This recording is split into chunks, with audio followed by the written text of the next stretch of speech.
जय श्री कृष्ण। स्वागत है आप सभी का मेरे वास्तु ज्ञान गंगा यूट्यूब चैनल पर।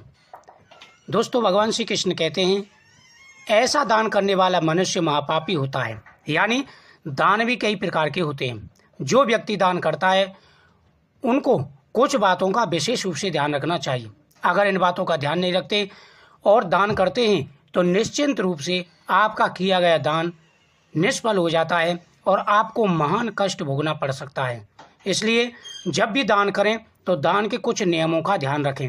अगर आप शास्त्रों के हिसाब से नियमों को ध्यान रख करके दान करते हैं तो निश्चिंत रूप से आपकी मनोकामना पूरी होगी, आपका जीवन सार्थक होगा और हर प्रकार का सुख वैभव आपको प्राप्त होगा। इंसान को अपने सामर्थ्य के अनुसार दान करना चाहिए। इससे देवता, ऋषि और पितर सभी प्रसन्न हो जाते हैं और मनवांछित फल प्रदान करते हैं। कहते हैं कि जो व्यक्ति अन्नदान करता है या वस्त्र दान करता है, जल दान करता है, उस इंसान के घर में स्वयं देवता निवास करते हैं। दान देते समय कुछ बातों का विशेष रूप से ध्यान रखना चाहिए। नंबर 1, जब भी आप दान दे रहे हों तो दान गुप्त रूप से देना चाहिए। दान गुप्त रूप से किया गया दान और गुप्त रूप से किया गया भजन बहुत महत्वपूर्ण होता है, उसका कई गुना फल प्राप्त होता है। अगर आप दान दे रहे हैं और दान देते ही उस दान को 10 लोगों के सामने आप सुना देते हैं तो ऐसा दान आपका निष्फल हो जाता है और उसका फल आपको प्राप्त नहीं होता। दान अवमान रहित होकर के करना चाहिए। बहुत से लोग दान करते हैं और दान करते समय मन में अभिमान रखते हैं कि मैंने इतना दान किया, मैं इतना दानी हुआ। ऐसा कभी नहीं करना चाहिए। दोस्तों, हमेशा ध्यान रखें, जब भी दान दे रहे हों तो आपको अवमान रहित होकर के दान देना चाहिए। कहते हैं कि जो व्यक्ति दान करता है उसके मन में तनिक भाव भी अहम नहीं होना चाहिए, लेश मात्र भी अहम नहीं होना चाहिए। ऐसा दान अक्षय होता है। और जो अवमान में भर कर के दान देता है उसका दान ना पितर स्वीकार करते हैं, ना ही देवता स्वीकार करते हैं और उसके हर प्रकार की परेशानियां आना शुरू हो जाती हैं। भोजन का दान सबसे महत्वपूर्ण होता है। जो व्यक्ति अतिथि का सत्कार करता है, घर पर आए हुए अतिथि को भोजन कराता है, उसकी 7 पीढ़ियों तक घर में निरोगता और माता लक्ष्मी का वास होता है। दान देते समय निम्न बातों का ध्यान रखना चाहिए। जब आप दान दे रहे हों तो मन में अभिमानी होना चाहिए। दान देते समय ईश्वर का ध्यान रखना चाहिए।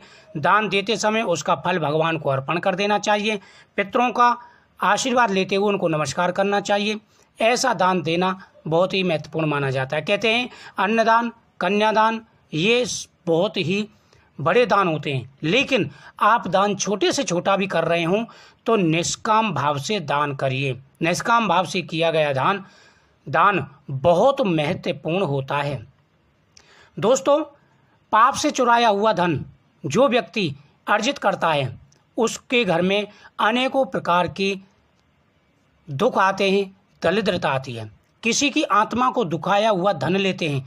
किसी की आत्मा को दुखा करके जो व्यक्ति धन अर्जित करता है उसका कुल नष्ट हो जाता है। किसी की बद्दुआ लेकर के धन एकत्रित किया हुआ नाश्ता को प्राप्त कराता है। यानी किसी की बद्दुआ लेकर के अगर आप धन अर्जित कर रहे हैं तो माता लक्ष्मी आपके घर में निवास नहीं करेंगी, दरिद्रता का वास होगा और आपका कुल भी नष्ट हो सकता है। इसलिए जब भी आप धन अर्जित करें तो वह दुआ के साथ में और अपनी मेहनत के साथ में धन अर्जित करना चाहिए। मेहनत से अर्जित किया हुआ धन बहुत महत्वपूर्ण होता है, वह अक्षय होता है, दिन दूना रात चौगुना बढ़ता है और उसमें से 10 5 या 1 दान करना चाहिए। और दान भी करते समय इन बातों का ध्यान रखना चाहिए जो मैंने आपको बातें बताई हैं। अगर इन बातों को ध्यान में रखते हुए आप दान करेंगे तो भगवान कृष्ण का आशीर्वाद मिलेगा, माता लक्ष्मी का आपके घर में वास होगा, अन्नपूर्णा माता प्रसन्न होंगी और जीवन में कभी भी आपको धन की कमी नहीं रहेगी। तो मुझे उम्मीद है आपको ये जानकारी अच्छी लगी होगी, तो वीडियो को शेयर करें, चैनल को सब्सक्राइब करें। मिलते हैं नेक्स्ट जानकारी के लिए नेक्स्ट वीडियो में। ओम नमः शिवाय।